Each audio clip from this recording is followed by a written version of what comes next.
الحمد لله رب العالمين والصلاة والسلام على سيدنا ومولانا محمد خاتم الأنبياء والمرسلين وعلى آله وأصحابه وأزواجه وذرياته أجمعين وبرحمتك يا أرحم الراحمين.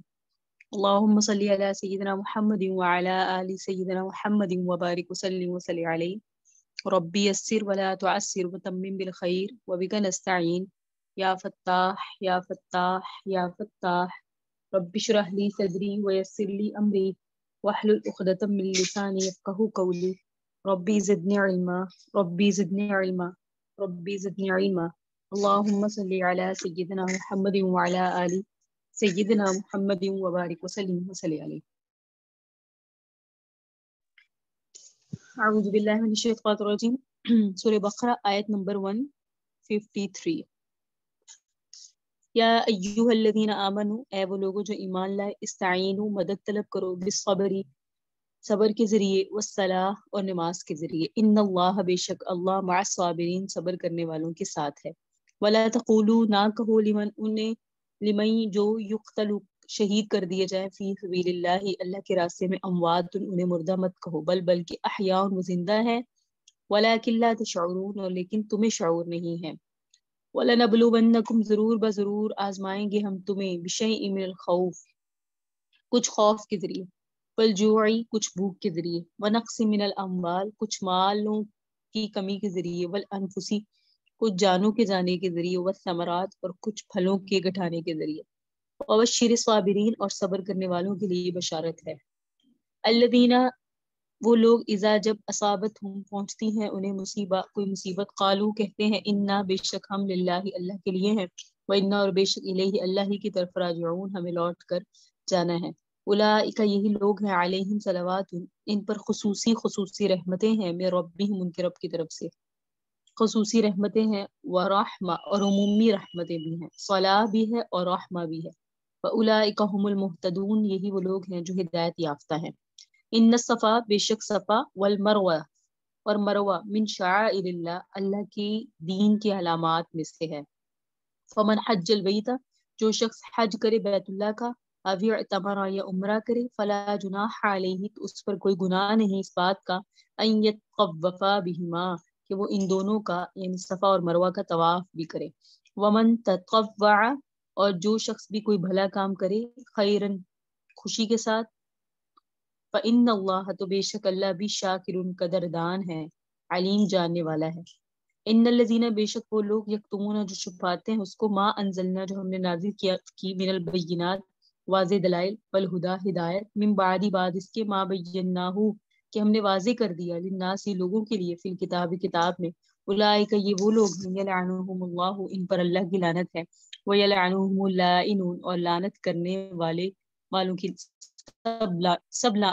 بہت سارے لعنت کرنے والوں کی لعنت ہے. الا الذین، سوائے وہ لوگ، تابو، جو توبہ کر لیں، وہ اصلحوا، اپنے احوال کو درست کر لیں، وبینوا، اور ظاہر کر دیں. فاولئک، یہی وہ لوگ ہیں، اتوب علیہم، میں ان پر متوجہ ہوتا ہوں، اللہ فرما رہے ہیں، وانا، اور میں، تواب و رحیم، بہت متوجہ ہونے والا، اور رحیم، رحم کرنے والا ہوں. ان الذین، بے شک وہ لوگ، کافروا، جو فوت ہوئے اس حال میں، وماتوا، وہ مرے، وہم کفار، ان کے وہ کافر تھے، تو اولئک، یہی وہ لوگ ہیں، علیہم، ان پر، لعنت اللہ، اللہ کی لعنت ہے، والملائکۃ، فرشتوں کی لعنت ہے، والناس اجمعین، اور سب لوگوں کی لعنت ہے. خالدین فیہا، اس لعنت میں وہ ہمیشہ رہیں گے. لا یخفف، ہلکا نہیں کیا جائے گا، عنہم العذاب، ان پر سے عذاب، ولا هم ینظرون، اور نہ ہی ایسوں کو مہلت ملے گی. وَإِلَٰهُكُمْ، تمہارا معبود، الہ واحد، ایک ہی معبود ہے، لا الہ، نہیں ہے کوئی معبود، الا ہوا، مگر وہی، الرحمن، وہ رحمان ہے، الرحیم، بے حد مہربان ہے، رحم کرنے والا ہے.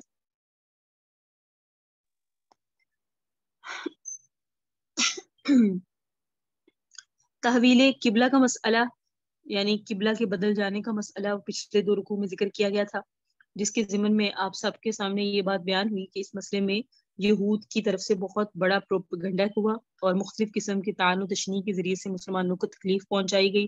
ایسے موقع پر اللہ تبارک و تعالیٰ نے مسلمانوں کو صبر کی تلقین کی. اور یہاں یہ جو فرمایا نا، یا ایھا الذین آمنوا استعینوا بالصبر والصلاۃ، صبر کے ذریعے، نماز کے ذریعے اللہ کی طلب کرو، مدد، یہ مراد ہے۔ یہود کی طرف سے جو طعن و تشنیع کا سلسلہ جاری تھا، اس کے نتیجے میں کبھی یہ نوبت بھی آ سکتی تھی کہ ہاتھ اٹھانا پڑ جائے اور اس کے خلاف جہاد کی نوبت آ جائے، اور اس جہاد کے اندر لوگ شہید بھی ہو سکتے تھے۔ اس لیے آگے پھر شہداء کی فضیلت بھی مذکور ہے۔ شہید بھی صبر کرنے والوں میں سے ایک اعلیٰ فرد ہے، اس لیے صبر کی تلقین کے بعد صبر فی القتال کی فضیلت ذکر کی، تاکہ جہاد کی ضرورت ہو جائے اور انسان یہ نہ سمجھے کہ جہاد میں جانا تو اپنی زندگی ختم کرنے والی بات ہے، یہ سوچ کر حوصلہ پست نہ ہو۔ اور پھر عمومی واقعات کو جو لوگ برداشت کرتے ہیں، ان کے اندر صبر کا مظاہرہ کرتے ہیں، ان کے آگے فضیلت ہے۔ اور پھر کعبۃ اللہ کے ساتھ جیسے قبلہ کا مسئلہ متعلق ہے کہ ادھر منہ کر کے نماز پڑھی جاتی ہے، اس طرح وہاں حج بھی ادا کیا جاتا ہے۔ جیسے ارینا مناسکنا سورہ بقرہ میں ہم نے پڑھا نا کہ حضرت ابراہیم نے فرمایا ہمارے مناسک ہمیں دکھا دیجیے جہاں حج ادا کیا جاتا ہے۔ تو اس کے متعلق یہ دو پہاڑیاں صفا اور مروہ جو کہ بیت اللہ کے متصل ہے، یہ مناسک حج ہیں، یعنی حج کے ادا کرنے کی جگہ ہیں۔ ان کے بارے میں بعض لوگوں کے درمیان کچھ شبہات تھے جن کو یہاں ختم کیا گیا، اور آخری آیات میں یہود جو حق کو چھپاتے ہیں باوجود اس بات کے کہ ان کے سامنے سرور کائنات کی علامات واضح تھی، اور اس طرح تبدیل و تحویل قبلہ کے متعلق بھی ان کو علم تھا، لیکن ان باتوں کو وہ لوگوں کے سامنے چھپاتے ہیں، خود گمراہ ہوتے ہیں اور لوگوں کو بھی گمراہ کرتے ہیں۔ ایسے علم کو چھپانے والوں اور کتمان حق کرنے والوں کے متعلق وعید اگلی آیات کے اندر ذکر کی گئی۔ اور پھر یہود و نصارہ کا قصہ ختم ہو جانے کے بعد اگلے رکوع میں مشرکین مکہ کے لیے توحید کی تلقین اور توحید کا مسئلہ شروع ہو جائے گا، شرک کی تردید ہوگی۔ یہ ہے خلاصہ ان آیات کا جو آپ کے سامنے پڑھی گئی ہیں۔ پہلے تو اللہ تعالیٰ اہل ایمان کو صبر کی تلقین کرتے ہیں کہ جب بھی کوئی خلاف طبیعت واقعہ پیش آ جائے، زندگی میں کوئی مشکل پیش آ جائے، تو اپنے اس خلق سے مدد لو، دل کے اندر سہارنے کا اور برداشت کرنے کا خلق پیدا کرو۔ جب یہ کیفیت پیدا ہو جائے گی تو مشکلات کا گزارنا، نیکی کا کرنا، برائی کا چھوڑنا تمہارے لیے آسان ہو جائے گا۔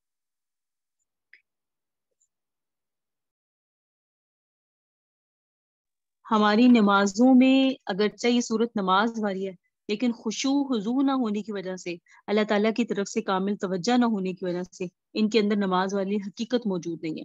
تو جتنا اللہ تعالیٰ کے ساتھ آپ اپنا تعلق قائم کریں گے خصوصیت کے ساتھ نماز کی صورت میں، اتنا ہی دل کو قوت حاصل ہوگی اور زندگی کی مشکلات پر قابو پانے کی ہمت پیدا ہوگی۔ فرمایا ان اللہ مع الصابرین، اللہ صبر کرنے والوں کے ساتھ ہے۔ اللہ تعالیٰ صبر کرنے والوں کے ساتھ ہے۔ یہ صبر کا ایک ثمرہ بتا دیا کہ جو شخص صابرین بن جائے تو اللہ رب العزت بھی اس کے ساتھ ہے۔ قلب میں ایک کیفیت پیدا ہو جائے جس کو برداشت کی کیفیت کہتے ہیں، استقلال اور مستقل مزاجی کی کیفیت کہہ سکتے ہیں۔ جب یہ کیفیت انسان کے قلب میں پیدا ہو جاتی ہے تو اللہ تبارک و تعالیٰ کا ساتھ نصیب ہوتا ہے۔ جب اللہ کی ساتھ نصیب ہوتا ہے تو پھر آپ جانتی ہیں کہ زندگی کی مشکلات کتنی بھی ہوں اس پر قابو پایا جا سکتا ہے۔ تو یہ تو صبر اور صلات کے ساتھ مدد کا ذکر ہے، مدد طلب کرنے کا ذکر ہے کہ ان دونوں کو اپناؤ گے تو مشکلات پر قابو پانا تمہارے لیے آسان ہو جائے گا۔ آگے صابرین کا ایک فرد جو اللہ کے لیے، اللہ کے دین کے لیے، اللہ کے نام کی سربلندی کے لیے جہاد کرتے ہیں اور لڑائی جیسی سخت چیز پر صبر کرتے ہیں جس کے نتیجے میں وہ جان بھی دے دیتے ہیں، ان کی فضیلت کا ذکر ہے۔ فرمایا وَلَا تَقُولُوا لِمَن يُقْتَلُ فِي سَبِيلِ اللَّهِ أَمْوَاتٌ، فرمایا لا تقولو، جو اللہ کے راستے میں شہید ہو جائیں ان کو نہ کہا کرو کہ وہ مردہ ہیں، منع فرمایا، بلکہ سورہ آل عمران میں ہے لا تحسبن الذین قتلوا فی سبیل اللہ امواتا، کہ تم گمان بھی نہ کرو کہ وہ مردہ ہیں۔ جو اللہ کے راستے میں جہاد کرتے ہوئے شہید ہو جائیں اموات، انہیں مردہ نہ کہو، دل میں خیال بھی نہ لاؤ کہ وہ مردہ ہے۔ فرمایا بل احیاء، وہ زندہ ہیں۔ وہاں بھی ان کے متعلق یہی کہا گیا کہ وہ زندہ ہے سورہ آل عمران میں، اور یہاں بھی یہی کہا گیا کہ وہ زندہ ہیں۔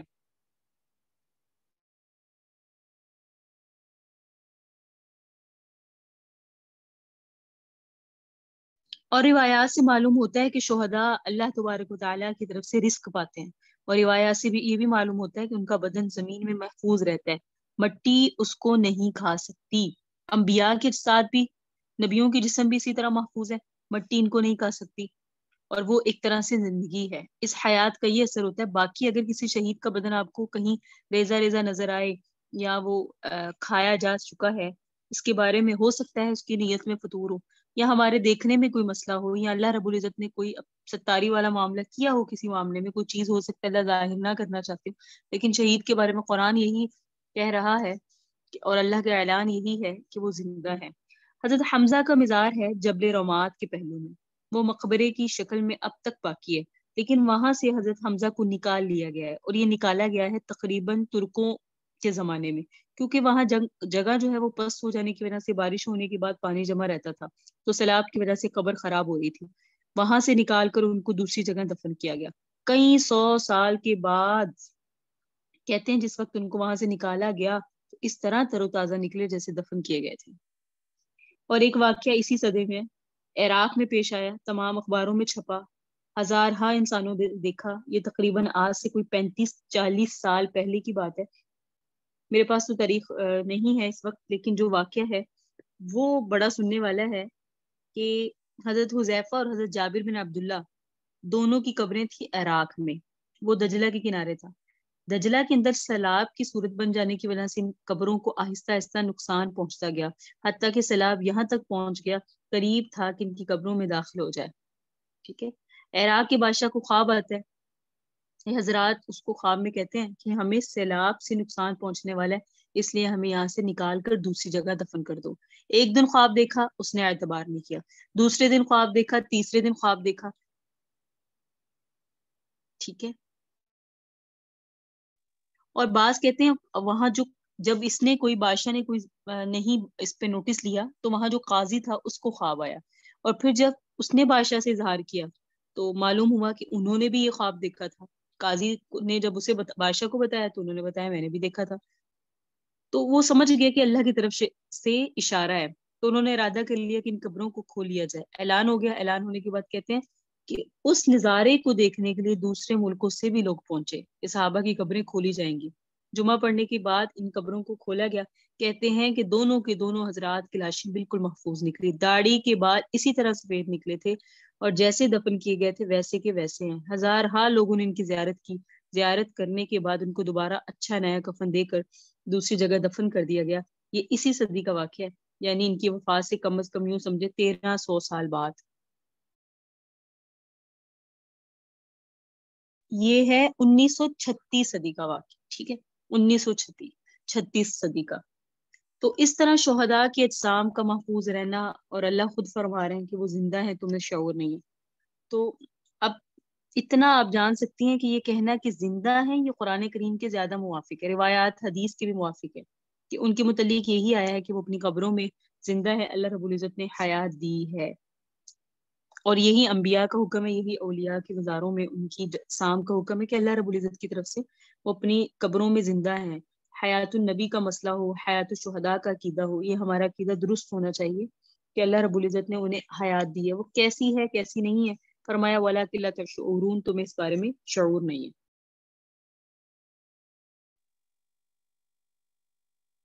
یاد رکھیں انبیاء کو بھی حیات ملتی ہے قبروں میں، شہداء کو بھی ملتی ہے۔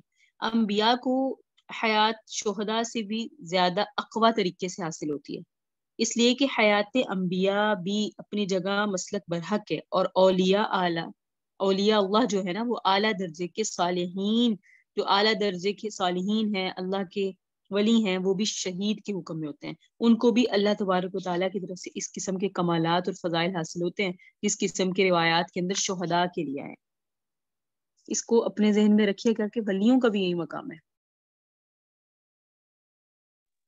بلکہ ایک کتاب ہے مولانا اشرف علی تھانوی کی، اس میں وہ فرماتے ہیں بدل النفس فی سبیل اللہ، کہ اللہ کے راستے میں اپنی جان کو صرف کر دیا جائے، تو اگر کوئی شخص اپنی شہادت، اصل یہی ہوتا ہے کہ اللہ کے راستے میں اپنی جان کو دے دیا جائے، یعنی شہید کون ہوتا ہے جو اللہ کے راستے میں اپنی جان کو دیتا ہے۔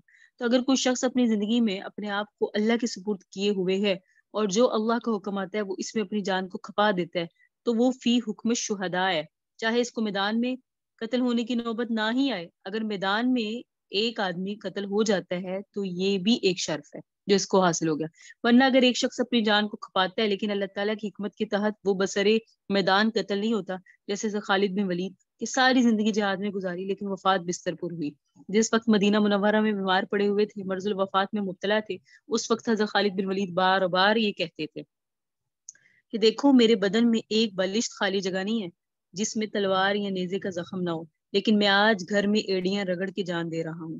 فلا نامت اعین